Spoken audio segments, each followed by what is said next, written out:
Hey guys, it's Sam, and this is my spoiler-free review for The Night and the Moth by Rachel Gillig. This is the first book in the Stonewater Kingdom series. I'm assuming it's going to be a duology, but I don't know if we know yet. And this is an adult fantasy book that is following a main character of Sybil, and she is a diviner. Sybil has lived in this cathedral for the last 9 years because diviners serve 10 years as diviners. They are mysterious women, always foundlings, orphans, who get taken in by the cathedral and are dreamers. They divine through dreaming.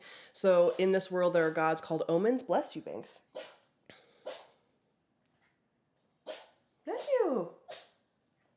Violent. And the gods, or the omens, communicate with people through the diviners. So people go to the diviners in order to get signs from the gods. Sybil is one of 6 diviners, and they aren't even referred to by their names. They always have a shroud covering their eyes, so no one can see their eyes. They can't even see their own eyes. And she doesn't know her fellow diviners' names or anything. They have a very deep bond after growing up together. And at the beginning of the story, the newly kind of elected, because he's sort of elected by the knights, king, who's like a boy king, he's like 17, is coming to the cathedral in order to have his fate divined. And this is right before the 10 years are up that the women are going to get to form their own lives. And in the king's retinue is a knight named Rory that Six, or Sybil, instantly kind of has this antagonistic relationship with. He's rude to them, he doesn't really respect diviners, any of that.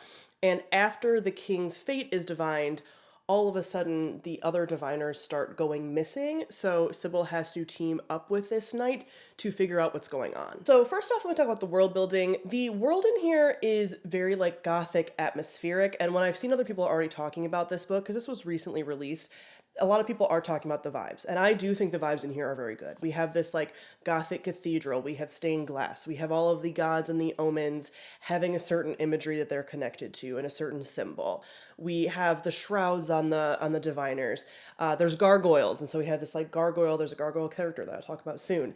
And then just like everything just feels very shrouded in mystery, and it's very vibe heavy. I will say though, once you kind of look past the vibes with the world building, it does start to fall apart pretty quickly. The reliance that people have on the gods and the belief that they have on the gods should actually be more unstable than it is in the story. And like a lot of things about how divining works and like how the gods came to be and all of that is a little bit hand-wavy in my opinion. There is an attempt at an establishment of these gods as being an important part of the cultural touchstones, kind of like, you know, Greek gods and like Greek gods associated with certain cities, like Athena with Athens and their patron and things like that. But again, the fantasy part of this, the world building part of it, I don't think was as heavily focused on as like the vibes and the romance. So next we'll talk about our characters.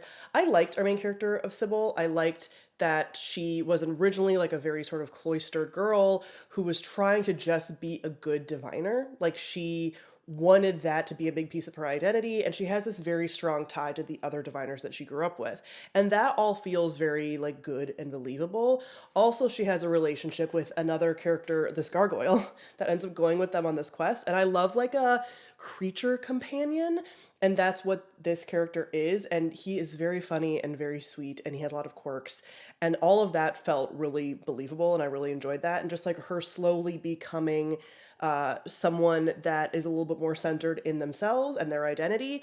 What was also really cool is, again, slightly older protagonist, but also she is seen as like strong. So she works on like stone and the walls in the like abbey and in the like the cathedral. And so she's talked about a lot as being like very strong, which makes sense for things that she has to do in the story instead of just being like, how is she doing some of these things? Like she's been always like bigger, stronger, all of that. So that was also just like a different character than I'm used to necessarily seeing in some of these like romantic-y type books. So I liked her as a character a lot. But I will say as our love interest, Rory, felt like not super fleshed out necessarily, and their relationship and the way it was written was fairly clunky and had some insta-lovey elements. It's not quite insta-love, but there's this gap between when they're antagonistic and then when they start to be nice to each other that just kind of like doesn't really make a lot of sense, and there was like a very quick flip. So this is not enemies to lovers. You know, sometimes people say that things like this are enemies to lovers. It's definitely not, because they're not enemies. They just initially have a like distrust for each other, and she doesn't like him and he's been rude and meh. But like so a little bit of like bantery, but I don't even think that needed to be written that way. I think this would have made a lot more sense if they were just slightly more like unsure of each other and then they grew into something more. But this like antagonistic relationship that then quickly turns into something else kind of out of nowhere didn't quite make sense to me. He goes from being very like, ugh, diviners and ugh, you're naive and ugh, whatever, to being like, I will do anything for you. And it's just like, I get it's a romantasy book, but like, can we have some kind of slower burn here a little bit? Because that just didn't necessarily feel very believable, and again was just kind of clunky in the way that it was done. And I was really hoping for this to be a slow burn. There are so many ways in which this can be, but like the foreshadowing to them kind of getting together, and again, it's a romantasy book, we know they're going to get together, but like all that was just very heavy-handed. And that also leads me into the plot. So there's stuff about the plot that I think was pretty rushed for what it was. Like basically they're having to hunt down these gods to figure out what happened to the diviners because all this stuff is kind of tied together. And that felt like that could have gone farther, like that could have been multiple books in and of itself. It didn't have like the weight that it necessarily should have. And then there were things about the plot that were so heavily ham-fisted foreshadowed. Like there's a twist at the end that I think is like very incredibly obvious. So it's just like, and the ways in which characters like change very quickly was just a little bit much for me. Like, I think who they were at the beginning and then who they were later, all of that is fine and well written. Even like some of the romance pieces are like well written. It's this like middle part that it seems like the author just like missed, where I'm like, you need a transition a little bit between these two things, and you just didn't really get that. So overall, this was enjoyable, but not great necessarily. I think there were elements of it, like Sybil as a character, like the gargoyle, that were like very cute and again, very vibey. If you like this kind of like gothic religious trauma kind of story, which I do tend to like, but there were pieces of it, again, the way in which it was constructed and some of the plot elements that were a little bit too heavy-handed. So I gave this like a 3.5 to 3.75 stars.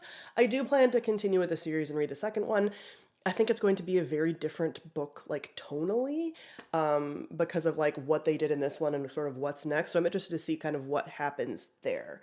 I also do think it's kind of hard to do these romanticides in like a series way, especially because you're so focused on the romance, but we'll see. We'll give the second book a shot. And I also haven't read any other Rachel Gillig books, and I would be interested in reading the books like kind of just for the vibes a little bit, but not necessarily counting on them being like super strong in some of the plotting and stuff. So comment below, let me know what you thought of The Knight and the Moth. Thank you all for watching, and I'll see you guys soon. Bye.